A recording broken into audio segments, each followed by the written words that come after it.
ideas challenge you, when you're trying to look at something and go, hang on, that's not how I was told the story. That's not how I was told to accept this people group for this reason. How do I embrace the possibility of that in a context that is going to be so disruptive to the worldview that I've grown up in, or so disruptive to the frame in which I have traditionally seen the world in?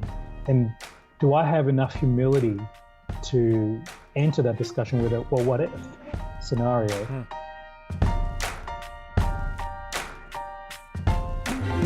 You're listening to Justice Matters with Tim Buxton, a podcast inspiring the fight for a world where everyone belongs.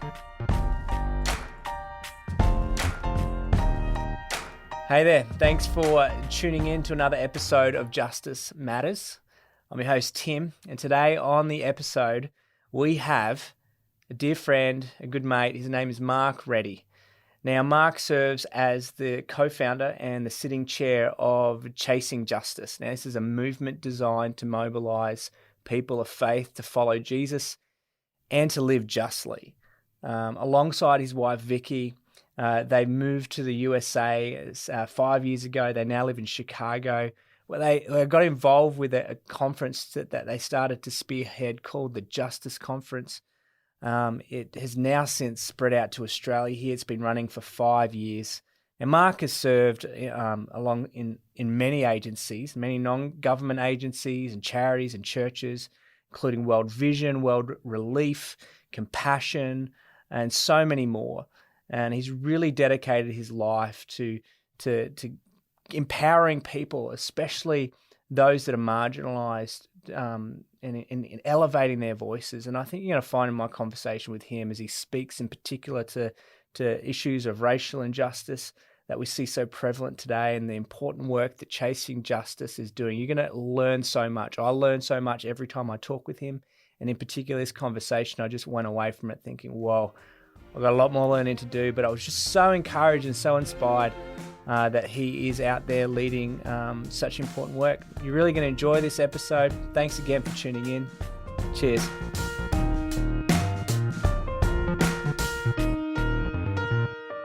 Well, Mark, what can I say? It's thank you so much for carving out some time. It's good to see you again. I think the last time I saw you was in your home in Chicago. I think I had a layover and I was able to sneak my way over to your place. And I think the next day you were flying out overseas yourself.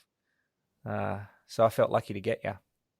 Yeah, well, I think was that in the middle of winter in Chicago? I can't remember. It felt like it was cold. It was pretty cold. I don't think I had probably a full heavy jacket, so it can't have been dead in the middle of winter, because I know that place just is brutal.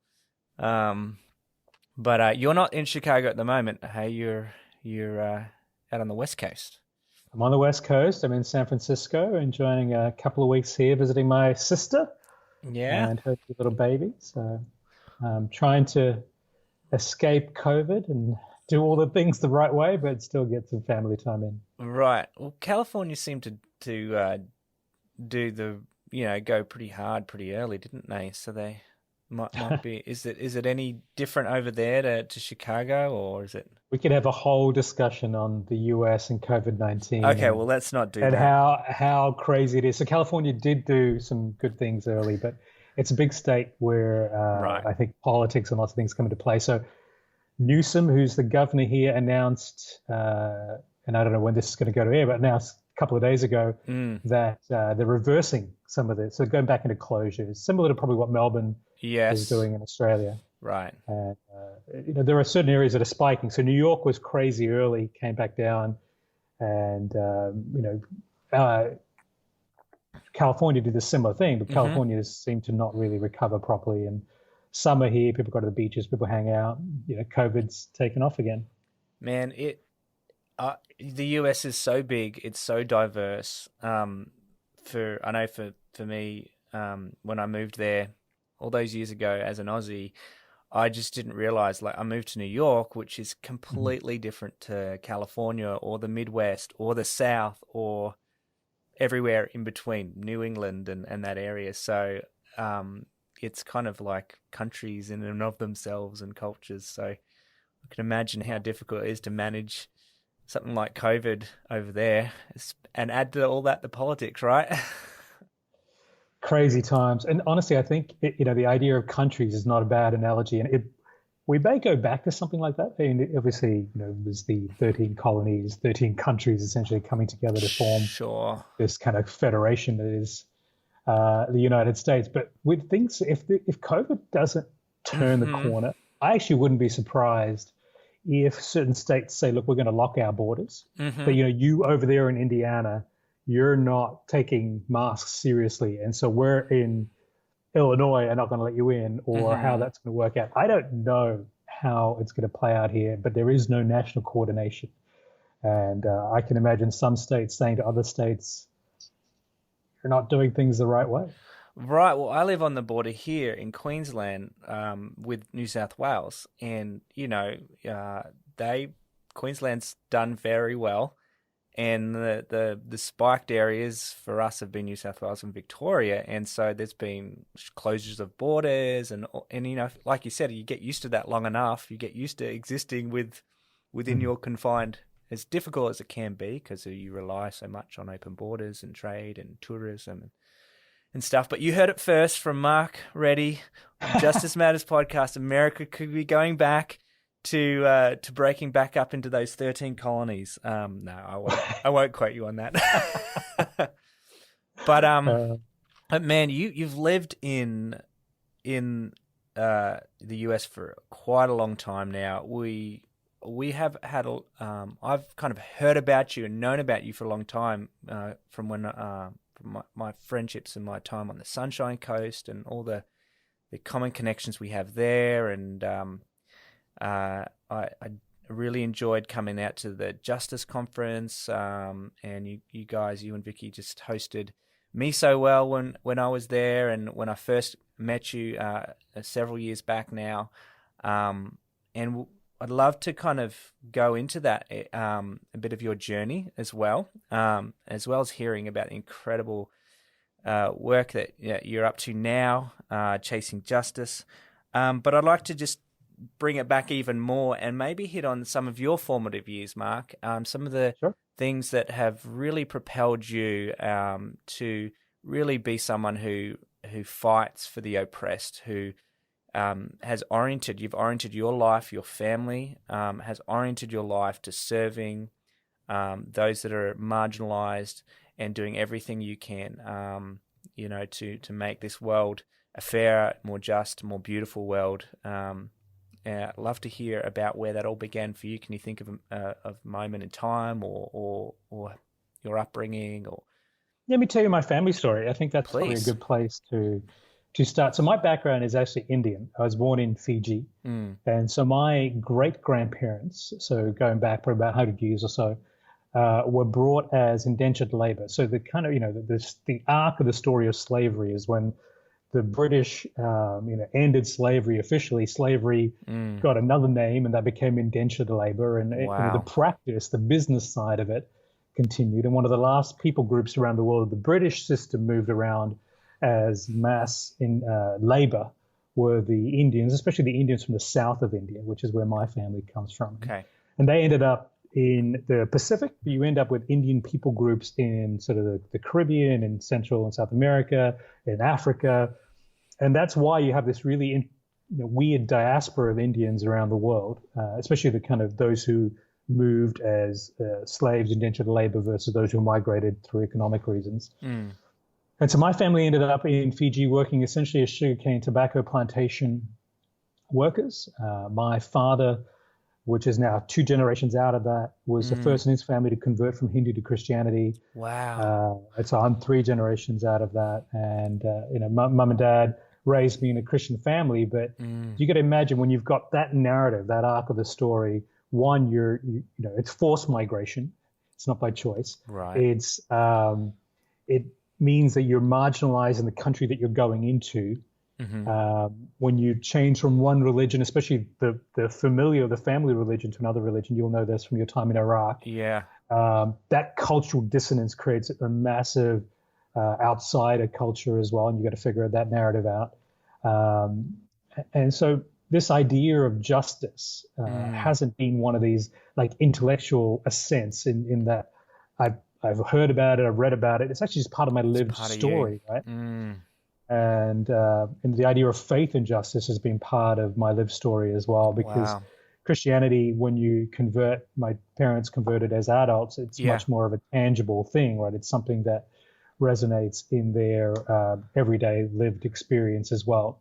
It's not just a conversion to a new way of thinking. It's a conversion. It's like your whole cultural identity as well as your personal identity. Is that kind of what you're saying? Right. Every aspect of your life. It's every aspect of your life, but it's also very much something that if you're born into something, you have a gradual ascension in it. It's something that becomes enculturated with you. But when you come to faith and you talk to Christians who convert to faith as adults, the conversion experience is much more fervent. It's much more real, much more visceral. They can pinpoint that, and that actually starts to speak into their faith practice as well. And, you would have had lots of these experiences through the Middle East, lots of different places as well. People that come to faith as opposed to they're born to faith. So that was my experience, my family's experience. And so weirdly, my dad ended up starting InterVarsity Christian Fellowship in the Pacific. And we moved around as he sort of studied. So we actually ended up studying he ended up studying in Vancouver, Regent Bible College. So we did a bit of time there. And then actually in Brisbane. And during the 80s when Fiji had the military coups and we couldn't go back to Fiji because Dad was working with students and we couldn't stay in Australia. And so it's weird. About 3 or 4 years ago, I was in Iraq actually with the Courtneys, who you know really well. And so they held this like digital entrepreneurship class for, I guess Syrians and local Kurdish displaced people who were trying to figure out how do you carve a new career out. And so I was talking to them about branding and story. And I'm sharing my story, and the lady, one of the girls in the class, puts her hand up and goes, "Well, that makes you a refugee." And I never actually thought of myself as a refugee. But New Zealand took us in where Australia wouldn't keep us at the time. And so my formative years, I was raised in New Zealand, went through high school in New Zealand, and ended up back in Australia sort of my college years onwards. And so that's kind of a weird arc of a story to basically say, the family migrated. We were always part of an outside group where faith was a key part of our story. This idea of, who do you align with? Which stories do you see yourself resonating towards? The idea of the poor, the impoverished, the widow, the orphan. That was a central part of my lived experience, central part of the stories that we were, either physically part of or that we would emotionally assign towards. And so, when I think about, is there one experience, is this one thing? It's actually, I feel like my story leads to that, and it's been part of that the whole time, which is a great blessing in some regards, but it's also one of those things that makes it hard to say, hey, I lived, if I could say to you, lots of friends of ours would say, this happened to me, and because of this, I had this experience. Whereas my story is much more around I've always been part of a group of people that I would consider marginalized in the dominant culture experience. And my aspirations have always been about raising the voice, have always been about aligning my faith, have always been about sharing Jesus. And so the idea of faith and justice, the idea of creativity, arts have been a central part of my story as far as I can remember back. So hopefully that sets a scene. I feel, obviously, I've been following your trajectory a little bit over the years and have learnt so much from the times I've interacted with you. I feel like I'm really, kind of hearing that story, Mark, it helps me see how so often we compartmentalize these things of justice, of faith, of this, and we don't realize how intricately wound up together they can be in our identity, like you said, in your narrative. You took your whole family, though. I don't know how old your girls were and you went to Chicago. What what pointed that move? Did you go to Chicago first? Did I get that wrong? Or what made you go to the US? What made you kind of... No, we how moved did you to get there? Chicago. And so back when we were living in Australia, actually I was living in Queensland at the time, I had the opportunity to lead an organization called Christian Media Australia. And during that time, my wife and I started, and I guess a part of that, which was dedicated to arts and media, and particularly how do you reconcile the creativity aspects of artists and the idea of how do you position your faith story in that, how do you work in the marketplace, how do you bring creativity into the church, all those kind of things. So Spark grew out of that idea. Yes. And a friend of ours was a speaker at the Justice Conference, which had been about 3 or 4 years old at the time. The Justice Conference was in LA that year, and they were looking for new leadership. And he had released a movie, weirdly, that I'd been involved in distributing in Australia a couple of years earlier. And he sort of suggested that, if they were looking for leadership, they could see what Mark and Vicky are doing with Spark and what's on their heart and see if there were some ideas that connected. And so at that time, World Relief owned the Justice Conference, and they and brought just us to out. interrupt you there, the Justice Conference is a US predominantly. It's all over the US, a conference that brings faith.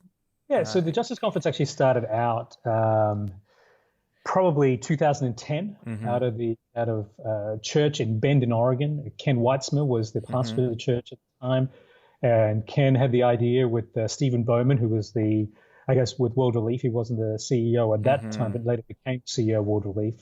And they wanted to share the ideas of faith and justice, particularly with an evangelical audience in the US. Yeah, which traditionally the story is, and depending where you are in the world, the faith narrative and the Christian faith narrative may mean different things to you, but particularly in the US, especially go back a decade or more or so ago, and particularly amongst white evangelicals, the idea of salvation and the idea of doing good works was quite separate.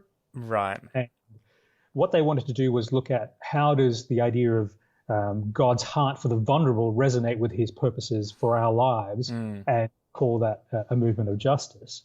So it wasn't a separate sort of social justice idea. It was the reconciliation of worship and justice, prayer and action. And that grew from, an idea that the church had in Bend in Oregon to a movement around the US, and the conference moved around, but essentially it was one annual conference. They had decided to move it to Chicago, had decided to bring in new leadership. That's when World Relief took over the financial side of the conference, brought me on as a leader on it. And the conference now is in about 8 or 9 different countries around the world, actually Australia as well, New Zealand, South Africa. I think 5 years in Australia now, which is great. Yeah. Tier Australia is the key partner there, and they're doing some interesting things. Actually, the thing I love about the Justice Conference in Australia story is it started the year I moved to the US. And so you talk about us moving to the US a long time ago. It feels like a long time ago. It's only been 5 years. No way.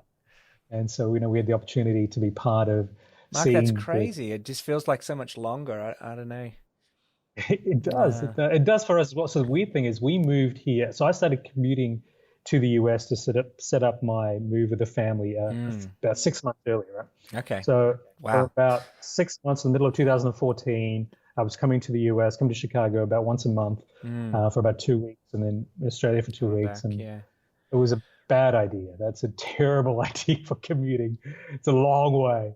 But it took us a little while to get the family right. Schools in Australia run January to December. Schools in the US run just talk to my wife.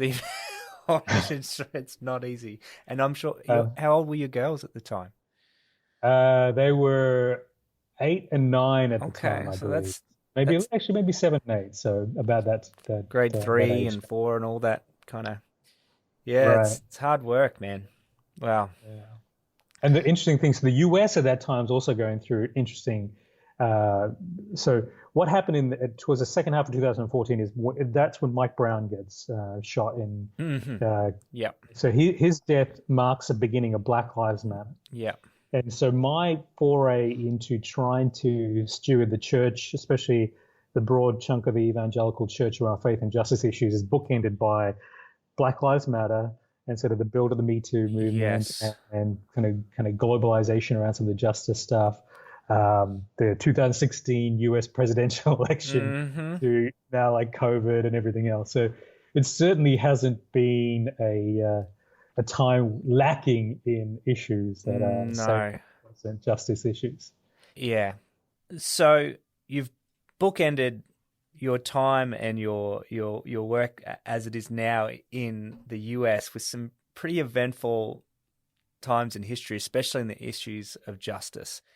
And I am really, really excited about where that's kind of led you to now, because obviously you've worked in a variety of non-government agencies and justice issues and church-based and faith-based groups. I mean, it's really impressive. I'd have to say, just to see the ways you've just navigated through so many different forums with this work. But it's kind of led you to this co-founding Chasing Justice, and you've got a podcast. I've enjoyed listening to a couple of those episodes already, and just learning as you're launching out, just starting this thing at this moment in time is quite, I think, well, you could say non-coincidental. I would say it seems to be the perfect moment for this work. I'd love for you to share with the audience a bit about what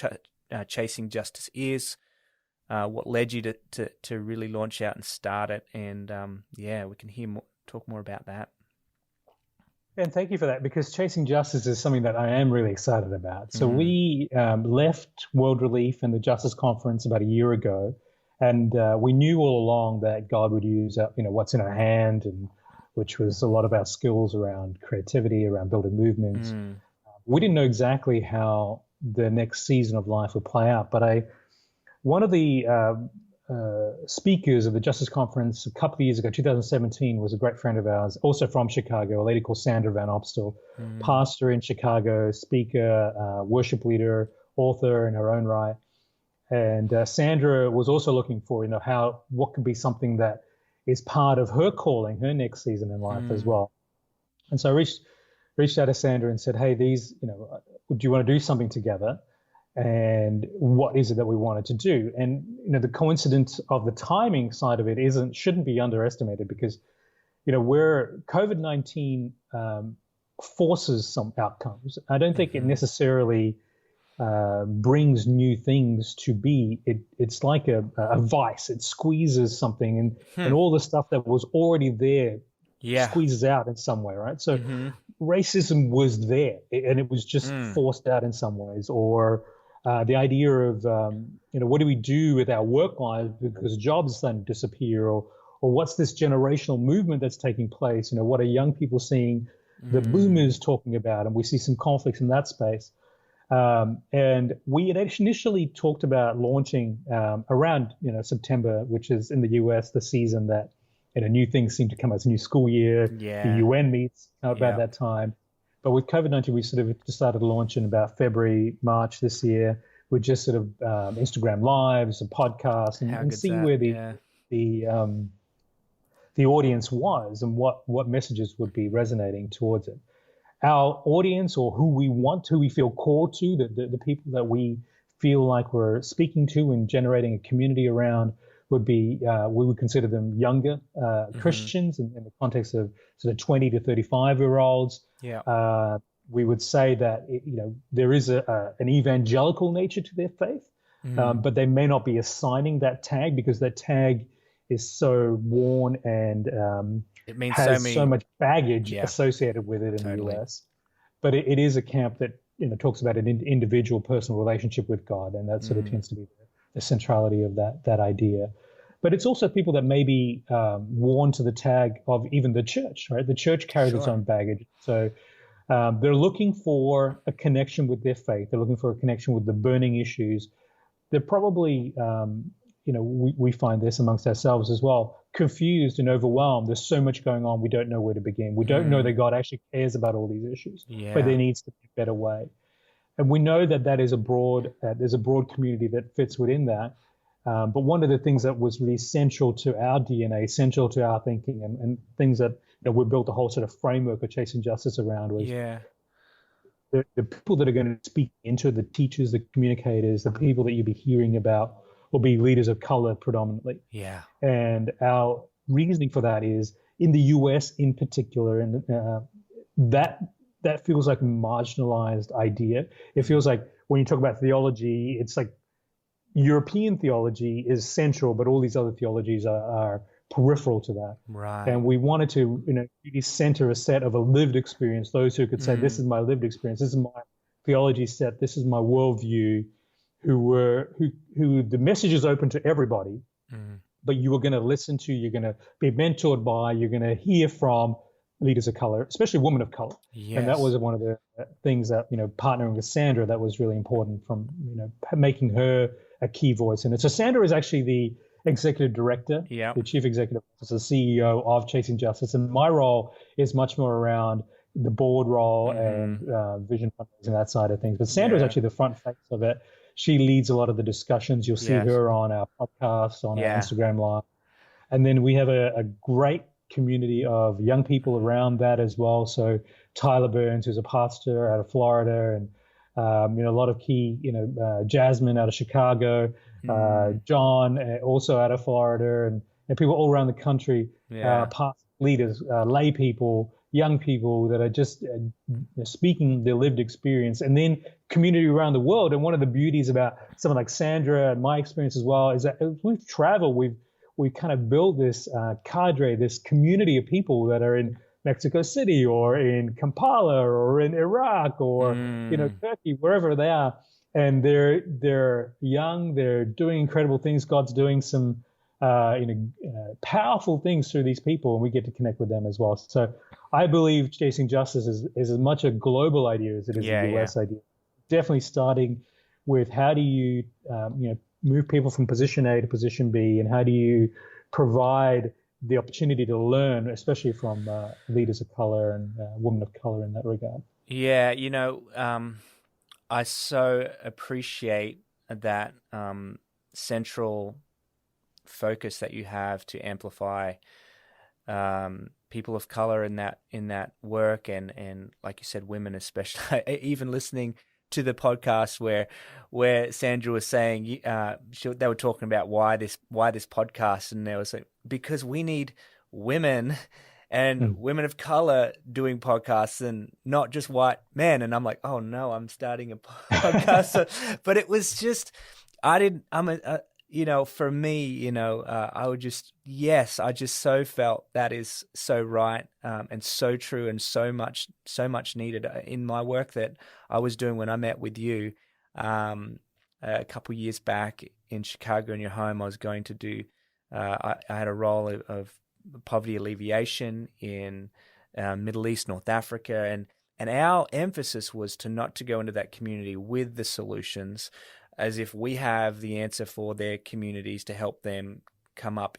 Our role was primarily to amplify, to create and facilitate the discussion so they would be centralized, so that the solutions to their communities would come from them. We would not go in and ask, what do you need?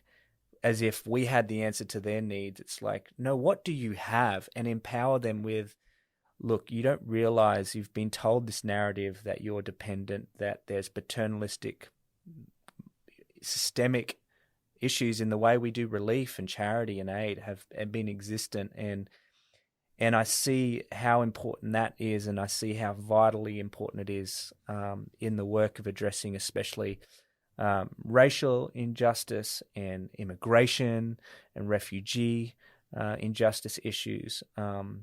It's inspirational for me, and I really appreciate how you're leading that way. You've done that, I know, in not creating a space for yourself, but always for other people to speak into that. I'd like to touch on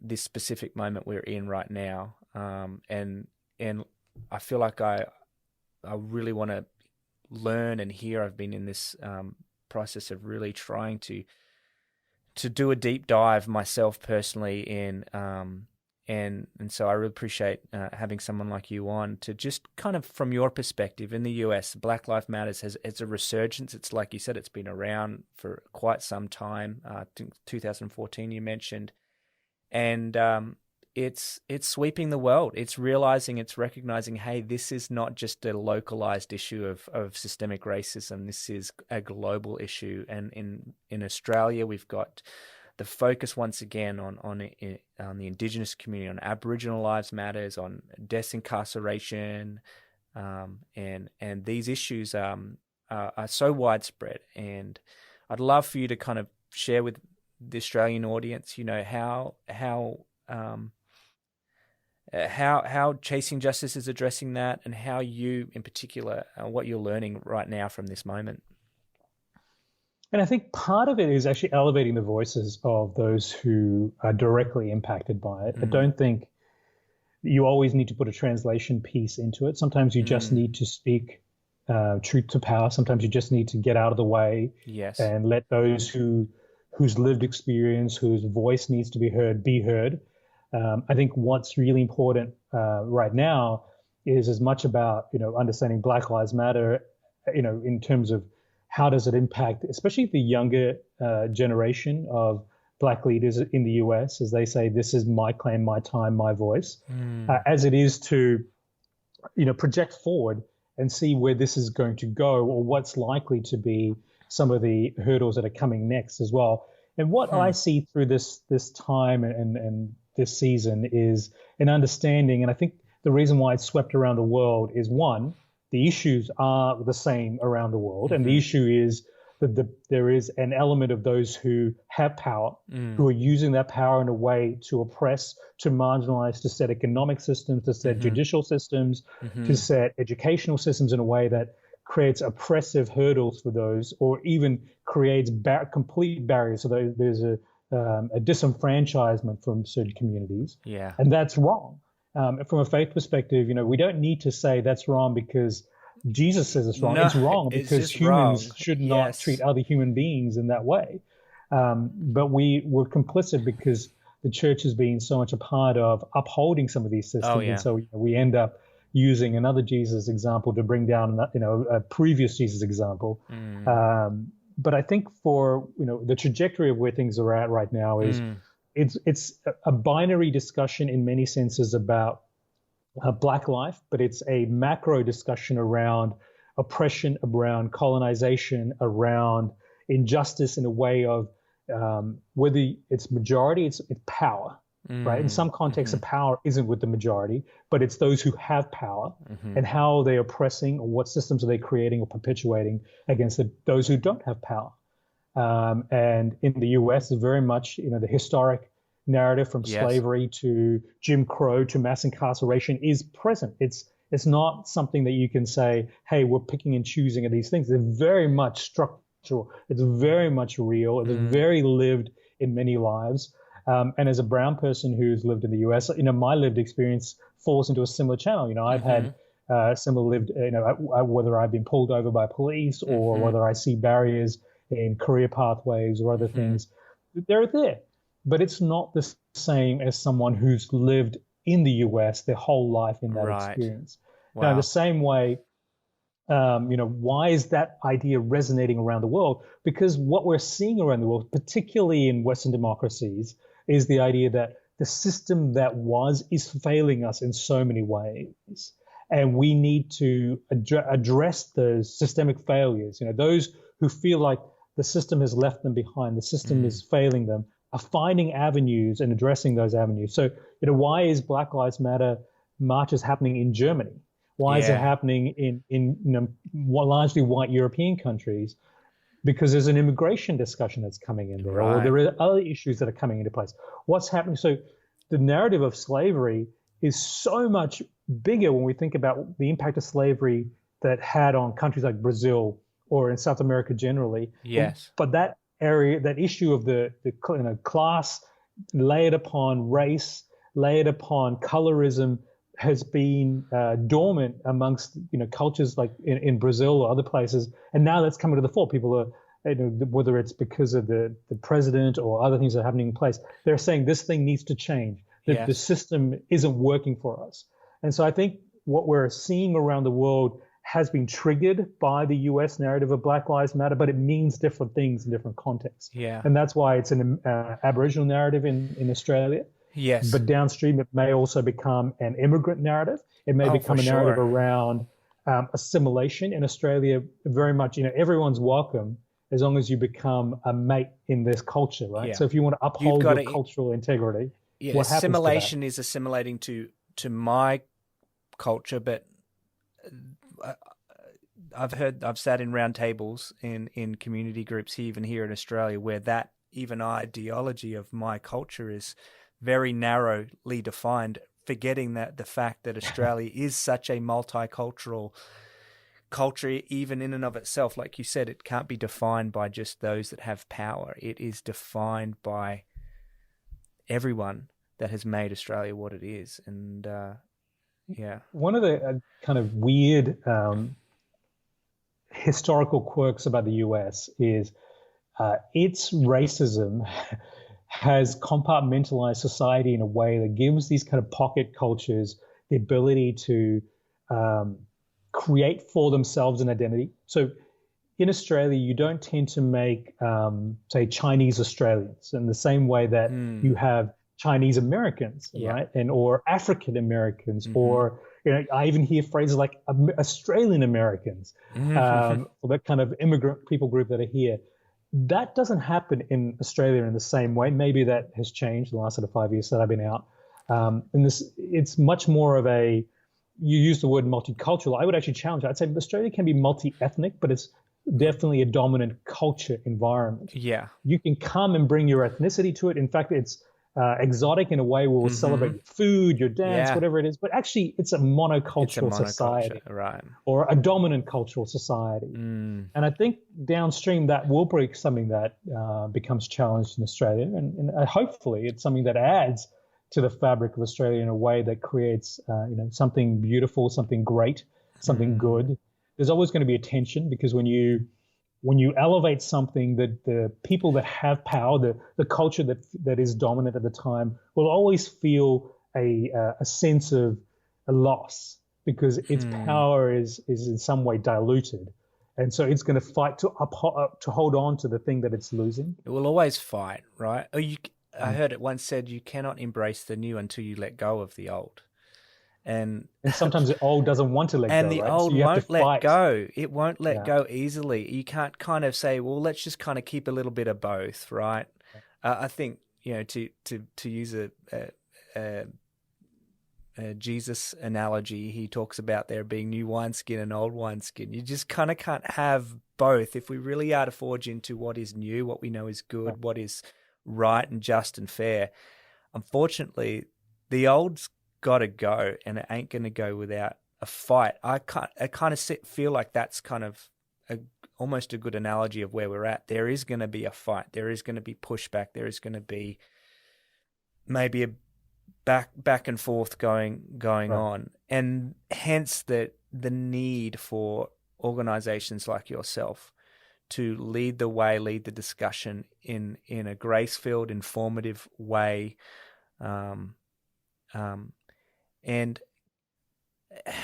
can you speak how that can happen in Australia here as well? How we can kind of ride the wave? I know you're in the States there and you're very attuned to what's going on and maybe feel a little distant, but I think you have a real unique voice to be able to kind of maybe speak into some of these issues as Australians here. Look at that. I think one of the really interesting things about Australia is that this discussion is happening and it has been growing, and it's good. I remember when I mentioned in part of my story is I grew up in New Zealand, essentially my formative years.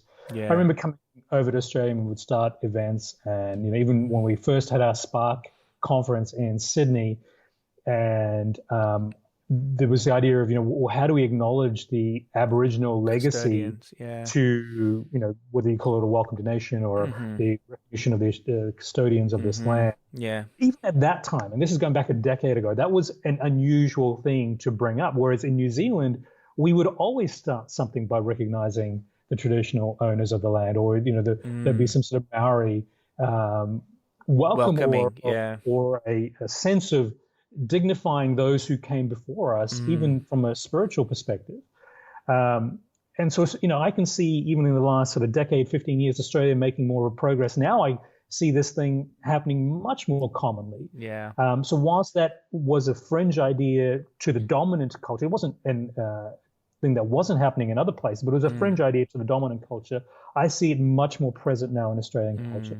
So I see that progress being made. I also recognize, even as that narrative was coming through, when I was there, I'm not sure if you remember when Stan Grant's book came out and things like that, and how much of a pushback that received. And look, there are questions about individuals and characters, but there's an arc of a story, right? Sure.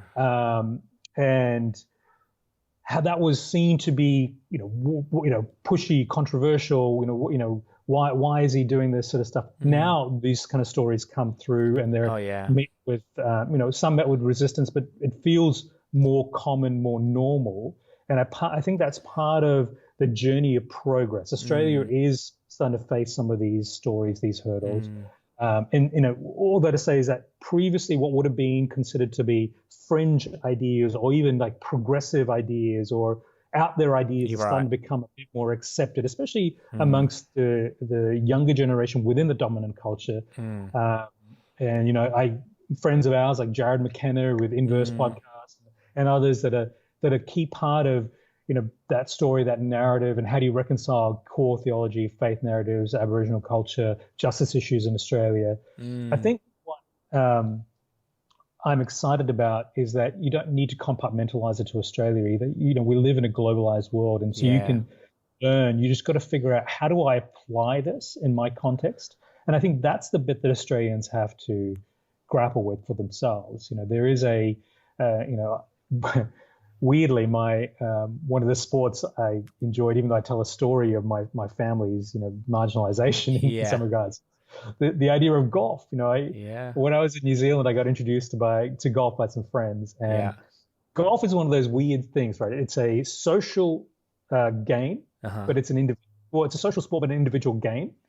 And so justice in this regard is a social sport, but it's an individual game. How do the individuals, how do me, myself, how do Tim, how do others in Australia, what do we need to do to our lives? What choices do we need to make? How do we need to educate ourselves? What are we doing with our purchasing power? How are we applying our agency, where we're placed with our jobs, what we're doing with the choices we're making, who we're voting for, whether, sending our kids to certain schools, all those kind of things. Those are all part of a cumulative effect that leads to a lifestyle.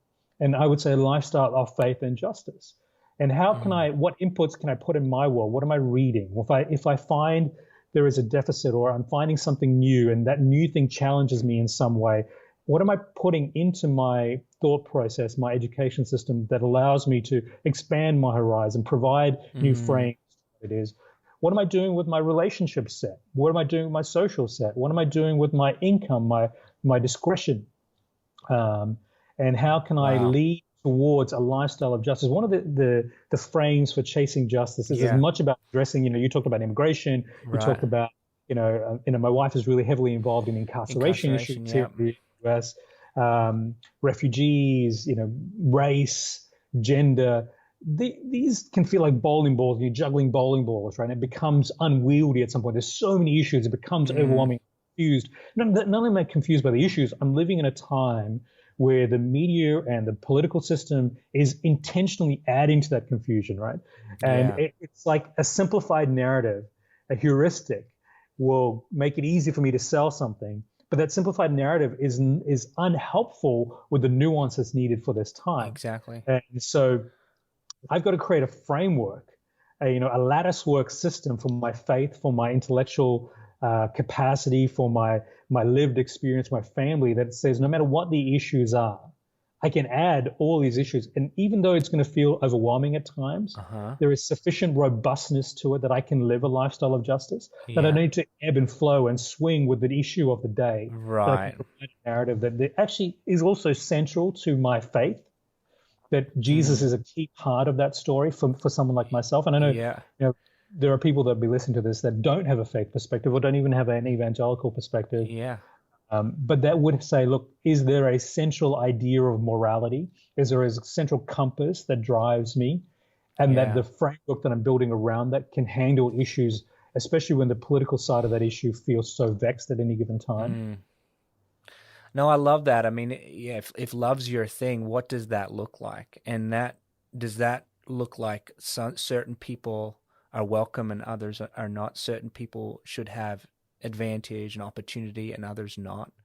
And I get that, Love's a 'cause great idea until it's isn't challenged. it? Love's Right? a Yeah, wonderful idea that Christians want to talk about until it costs something exactly. and it becomes uncomfortable. And love means that I actually need to think about, do prisons need to exist? Because when I think Right. about love, that maybe it's not the best way to do something. How do we deal with immigration when it comes to love? How do we deal with our Muslim neighbors when we're talking about Yeah. intercultural, interreligious exchange? Justice Matters is brought to you by You Belong. If you'd like to learn more about their work, empowering refugees to integrate and thrive in Australia, head on over to youbelong.org.au. There you'll find ways to get involved, volunteer, and financially get behind the several initiatives they've got going on. There's also a stack of articles and blogs that you'll find there that are really informative and engaging. Now, did you know this podcast is actually a video podcast featured on YouTube? Just search Justice Matters TV on YouTube and watch each episode right there. And while you're there, hit subscribe and get notified each time a new video drops. Well, so Jesus says, right? Love your neighbor as you love yourself. And obviously love God with all your heart, love your neighbor as you love yourself. And that concept, and it gets challenged, well, who is my neighbor? Right? Well, then when you dig deeper into that idea, you see how Jesus reframes that even to be not just someone who's different than you, but who ultimately is your enemy, right? The person you would least want to do that. And I love, like you said, I mean, love can be a soft and fluffy idea that we like to reserve for our own little people that we, have our own in our own little tribe, our own little world. But when that intersects with those that are perceived different to us, those that are perceived our enemies, it really challenges all of these things, and rightly so. Yeah, and I think that's one of the I get confused when Christians use love as a reason to not do something. And that's the element where I go, Talk about that. Not, I'd like to hear what you mean. That's great. well, so for example, I've got to love my small group at the expense of the big group. That kind of idea yes. of love. Yes. So it's an exclusive nature to what they describe love as, whereas love is so much more challenging when it's dangerous, when it's vulnerable, when it's selfless, when it's actually could cost you everything. In the Old Testament, you're talking about neighbor. In the Jewish context, there is a school of thought that would say that it is talking about Jewish communities or the people group that are associated with. But then you go to the New Testament because there are no Jews and no Gentiles, and so we end up with an arc of a story that allows a framework to exist. Which goes back to what you're saying. If I'm going to compartmentalize it just here, I'm going to have this meaning. Yes. Or if I'm going to compartmentalize it just here, I'm going to have this meaning. But if I look at the arc of the story, I know where this is going. I know what Jesus is talking about. I know what the story that the Bible is telling us. Yes. It is selfless. Yes. It is about how we as a people group of believers, the people group of faith, what do we represent to a broader world? What messages are we doing in that regard? I think one of the, as we think about plagues now and COVID-19, one of the, Rodney Stark talks about, Christianity really grew, especially through the Roman era, where Christians chose to sacrifice their lives to stay with those in cities that were dying. And that's where Christianity grew in reputation so strongly, because it was so sacrificial. It was the ones that were willing to stay with the dying that gave it its enigma, that gave it its kind of real appeal to so many people. And then it kind of grows and blossoms across the Roman Empire. So the challenge is that it becomes really attractive for something sacrificial.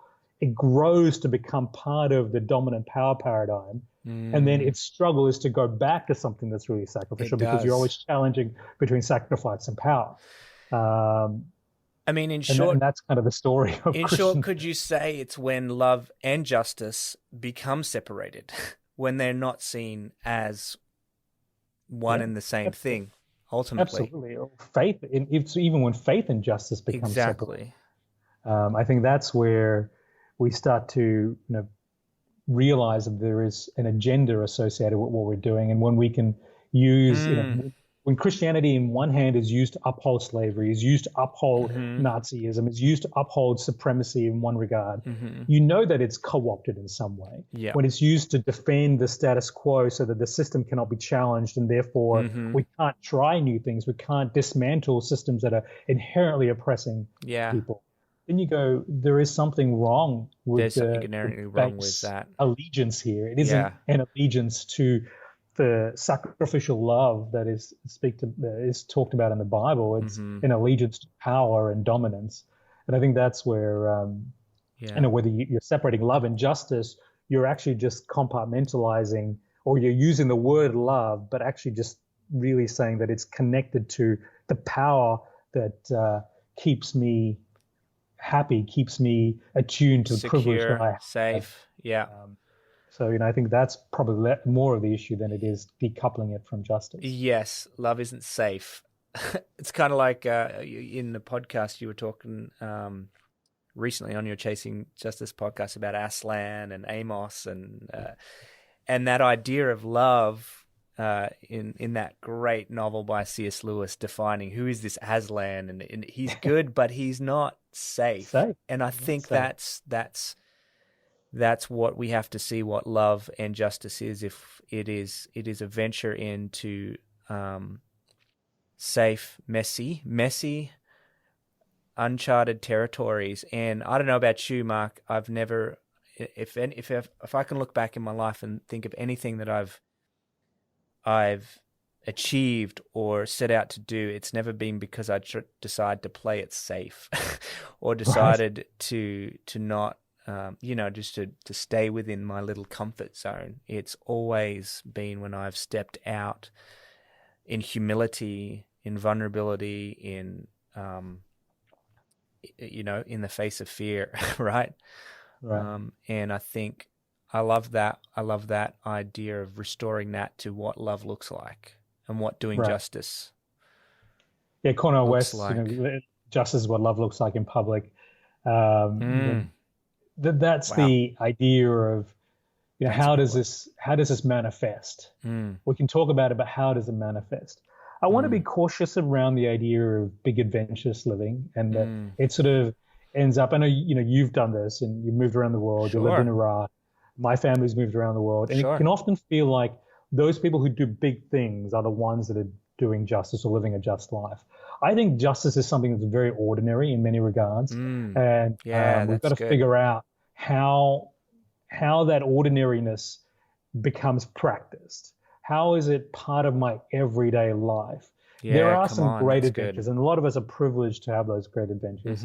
But I don't want to make that the only expression of justice. Or you got to go on that mission trip to the other side of the world is the kind of mentality, or right, and that's so problematic in many ways as well. You're willing to go on the other side of the world, but you're not willing to sit down with your neighbor or do something in your own city. Yes, and you're going to save someone versus learn from them. That idea of and it's freeing, to be honest. Justice. It's freeing. It frees your. I mean, I remember when I came back from Iraq and just going through depression, thinking I was in the middle of something I was so passionate about, and so I felt like I was doing something great, right? And that's, I guess that's just, it can be quite a normal process of grieving, of losing. I wasn't, it was a lot of emotions, but the beauty of being able to find, there's these same issues, these same struggles are happening to people around me, no matter how pretty and nice it looks on the outside, no matter how great Australia is with great schools and no crime, or whatever you want to kind of picture Australia as, this incredible place. There's so much that can be done in your own backyard, in your street, in your school, and you know, it's really important to emphasize that the mundane, the everyday, the very local way in which you can do justice. Right, and it's also going to come down to your purchasing. Like where are you choosing to invest? Yeah. What is your pension fund doing? Your, don't mention that, Mark. Come on, no, just kidding. No, but totally. Yeah. The idea of divestment. Look, I'm not into cancel culture in the context of just picking and choosing what you want to do, but I think you have to have integrity. Integrity across your financial choices, the integrity across your purchasing power, you as the purchaser, and what can you do? Especially if you live in, Australia, which is essentially a capitalist Western democracy that is built on capitalism as a tool. But, there are also things where you've got to challenge the status quo. It's not so much I've got to go around the world, but what if my challenge is, how is Australian history taught to my children? Oh, my goodness, yes. I can't even remember growing up. I mean, I think in Australian history was Ned Kelly. Just thinking about my own, education is very. I mean, I remember as a little kid going to the library and reading a book about Dreamtime stories, but it was just so little, and I've just been, doing obviously deep dive now, but realizing, oh my goodness, I missed out on so much, and it, you're right. I remember having a conversation recently with in our family, and we were talking about the slavery in Australian's history, and my wife, who's Australian, she didn't know about that story because she was never taught it. And her generation, her family heritage goes back to the First Fleets. Like, it's a documented lineage that one of her ancestors came in on the First Fleets, and it was something that, for whatever reason, my friends and which were Solomon Islanders and people that would talk about it, because it was their families that were brought as slaves to Australia, literally as slaves. The idea of blackbirding. And Australia doesn't have a slave history. No, it does. Obviously, you just weren't taught about it. Let alone the Aboriginal genocide, land rights, and all the things that enculturate now to saying, well, why is this group getting millions of dollars? Nothing's changing. What's happening with violence in Aboriginal communities? But what have we built? Yeah. What is the system that we're trying to uphold here? What makes it easy to tell this story and not another story? Yeah. I mean, there's and if you're listening, and you're an Aussie and you want to learn, I know there's a great organization, Common Grace, that has a lot of resources, and I've learned a lot from just reading up. And you mentioned Jared McKenna and the Inverse podcast, but there's a lot of work that Jared has done, and others as well. So you can there's a kind of reference point, shout out to that, to kind of go and learn. I think it's really, really important. I found that really important myself, as well as all the great new documentaries and how it's coming to the forefront. I'm seeing on my feeds on SBS and ABC and on all the different streamings. Now there's a lot more out there that I can kind of listen to. It's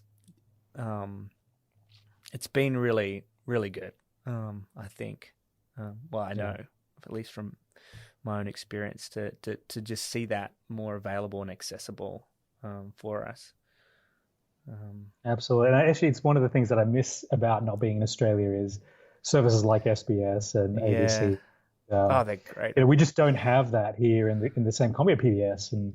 But the ability for that kind of content to be accessible for the large majority of the country in a way that is compelling, that's entertaining, that is truthful, and I think, and I appreciate that about Australian culture, because I remember the news I watched every night was always SBS. Like, that was like world news was kind of like we didn't watch Channel 9 or the more traditional channels, because it just for in my family it was like, well, what's going on in the world? And there was that I guess. At least in my home, that kind of more world conscious, more global thinking.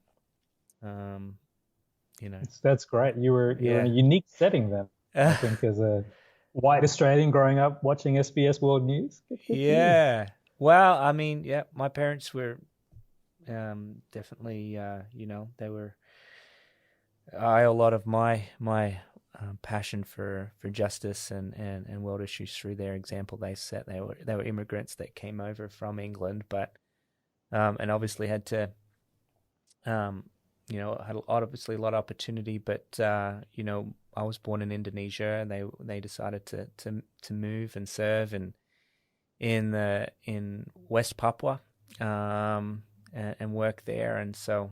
Yeah, always felt like we had in our home there was always those from Solomon Islands or Papua New Guinea or it was kind of in our home like almost all the time. It was grateful, so grateful for that experience. I confess, I looked back at all my baby photos and I was always being held by.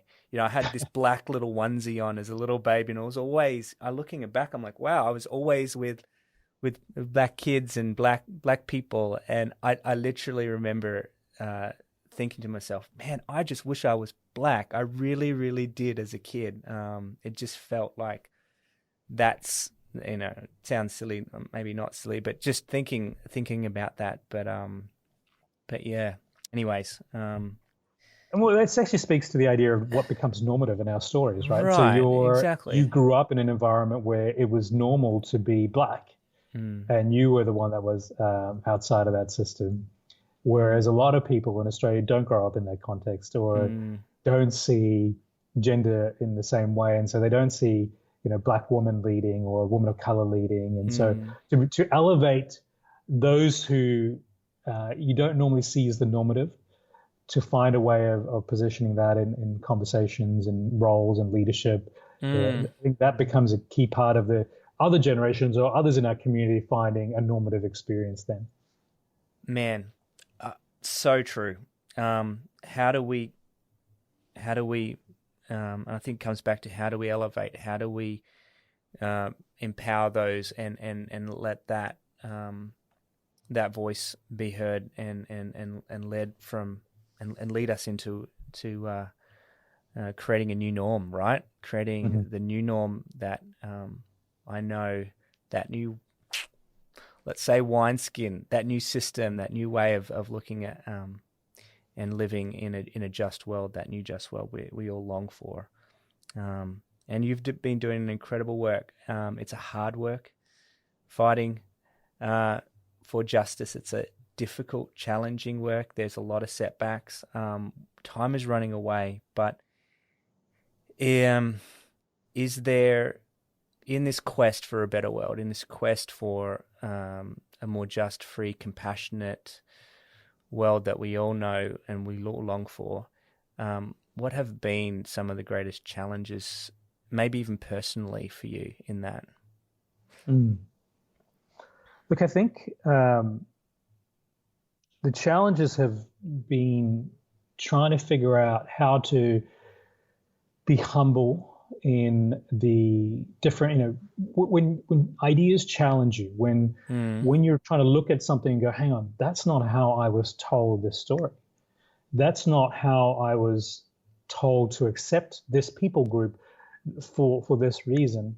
How do I embrace the possibility of that in a context that is going to be so disruptive to the worldview that I've grown up in, or so disruptive to the frame in which I have traditionally seen the world in? And do I have enough humility to enter that discussion with a, well, what if scenario?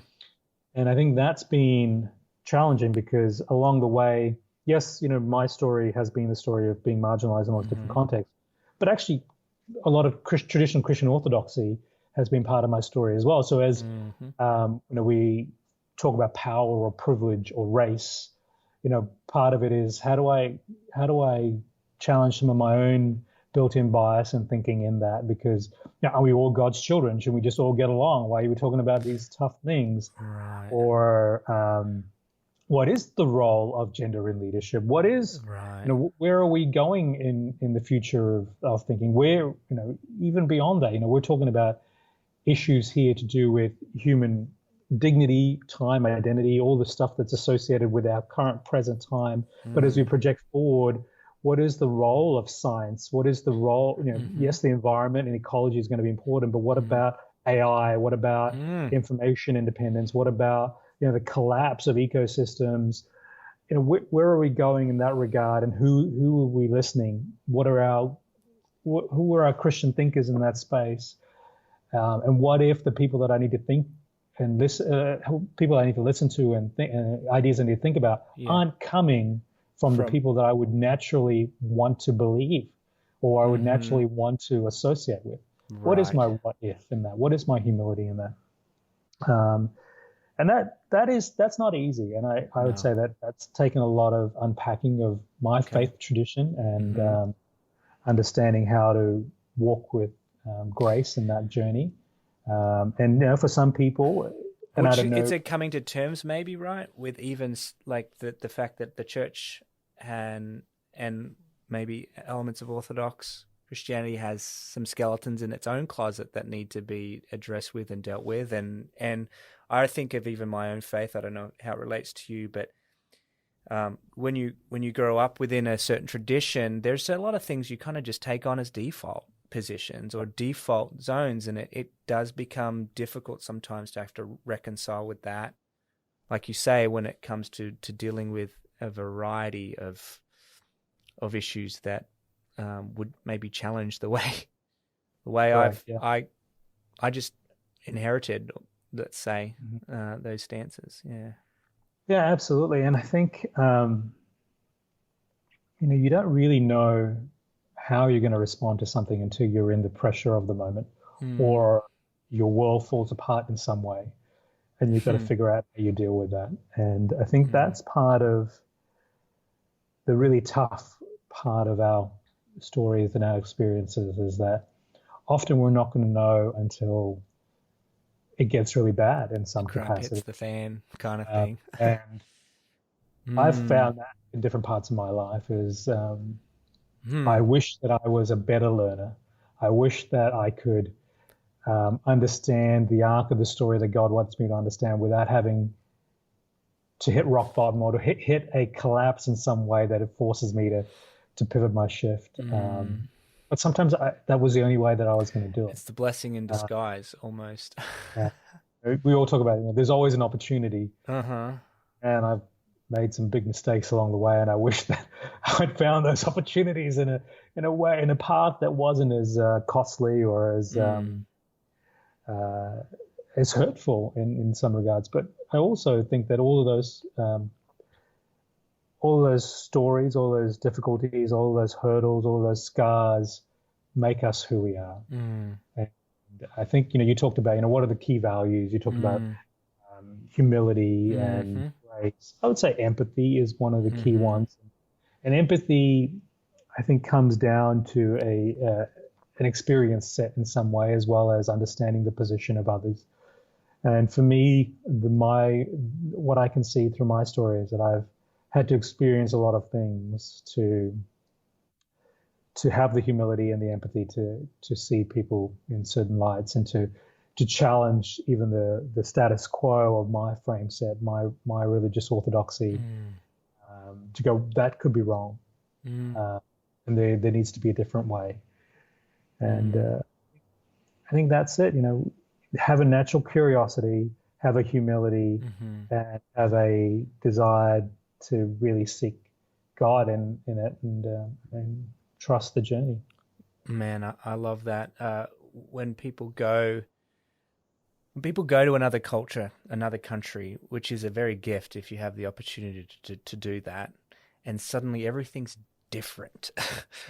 They call that culture shock, right? And sometimes the only way for you to truly see or experience it is to go through that shock, culture shock, and whether it's a few guys here in the studio here, we get in chat. We've talked that coined the term faith shock, where suddenly you're like, wow, that's different. And so often we like to say, well, this culture's right and this culture's wrong. The way they do things, we get very black and white binary in that discussion. And I think bringing that into our faith, bringing that into our journey, bringing it into the humility. Hey, I'm on a journey and I'm trying to discover a more, a robust, more, a faith that really is able to be applied into this very crazy, wonderful world that we live in, that that constantly being challenged and being shocked can be difficult. I know I've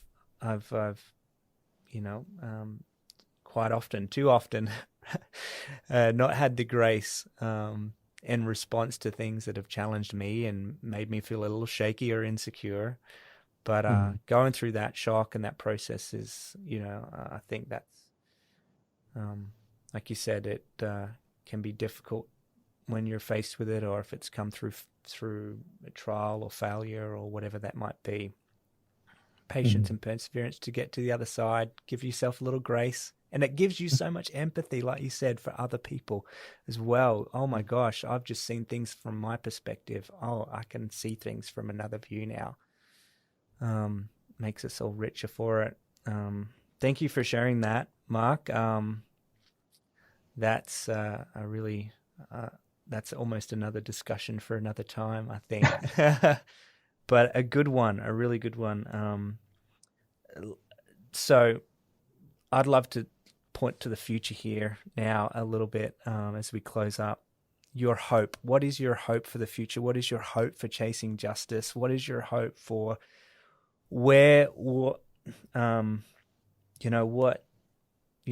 I know that in you is someone who is an optimist, is someone who can wrestle with the visceral struggle, but also see and know that there is a future that's worth fighting for.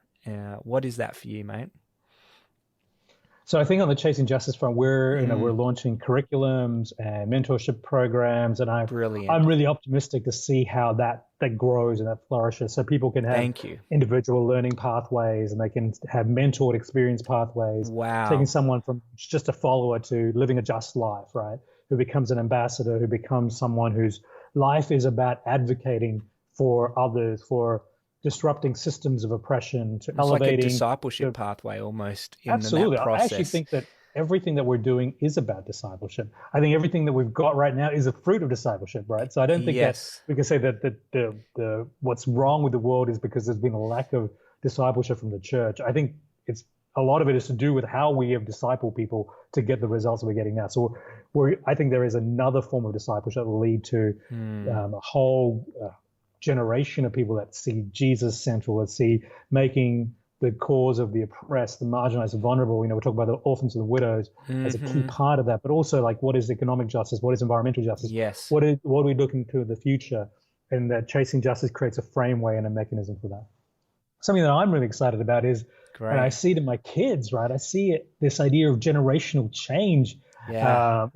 Something really weird happened the other day that there was a political rally by the president, and TikTok and K-pop fans all bought out like tickets to the event, so that they thought millions of people were going to attend, and they did. And weirdly, one of my daughters said, our generation, we went and got these tickets. I was like, wait, it's a throwaway line, but you're absolutely right. Your generation is going to do something really incredible. And whilst we're in this melee right near the mix of people that are fighting to hold on to what they're going to lose, people that have held on too long, the generation change happening, the gender norm changes that are coming through the middle of all of that, the environmental stuff that's happening, economic recession. Like, there is a craziness that's happening right now, but I am really optimistic about the whatever you call Gen Z, the idea of this next gen, the younger generation, what they're going to do. Now the bit that I would really pray for is that they have a strong connection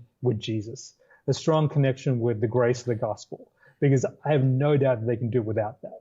And I think that it's going to be so much more impactful when the centrality of the gospel is a key part of that story as well. Oh, I love that, Mark. Thank you. I'm looking forward to getting. I tried to hit on the curriculum button on your website, and I'm like, I can't wait for it to get my hands on some of that. That's so exciting. So, guys, definitely check it out. What's the website? ChasingJustice.com. Yeah, and you've also got a podcast, so you can really get started and learning and join and get on their mailing list to learn what's going on. That's awesome. Any other ways, or people can kind of interact or engage? Instagram is probably a great way to connect because we're probably most current on a regular release basis on Instagram. Oh, good. Doing some Insta Lives and things like that. Insta Lives, all those things. And obviously podcasting, subscribe to that. The curriculum stuff we should have up in September.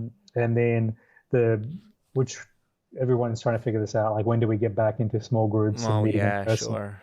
But we'll probably do cohort programs later this year as well. Oh, brilliant. And the Reddy family, you guys are heading back in a week or two to Chicago. Hopefully, who knows if school's going to reopen, but I can't wait to get your wife on and to talk about some of the great doing one of these things. with Vicky. Absolutely need to do that. Yeah. Vicky is a champion of justice issues like no other. I love listening to her and her faith journey and the unpacking of, we talked a little bit about it here, what do we traditionally grow up with and how do we find our own identity in that? And that's been very much her journey. Oh, cool. She's learning full time in a seminary program in a men's maximum security prison.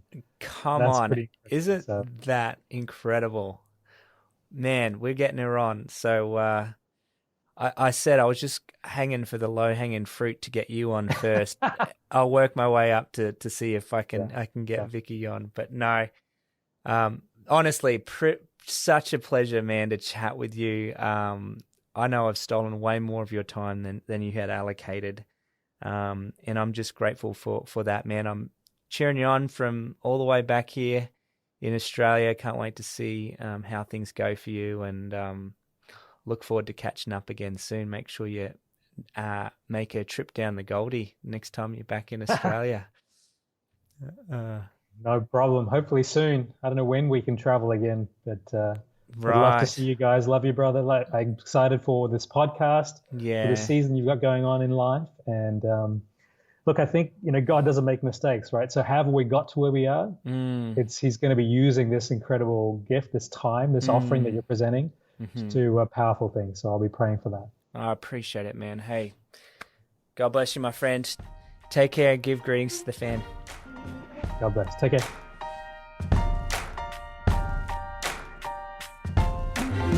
Well, there it is. My interview with Mark Reddy.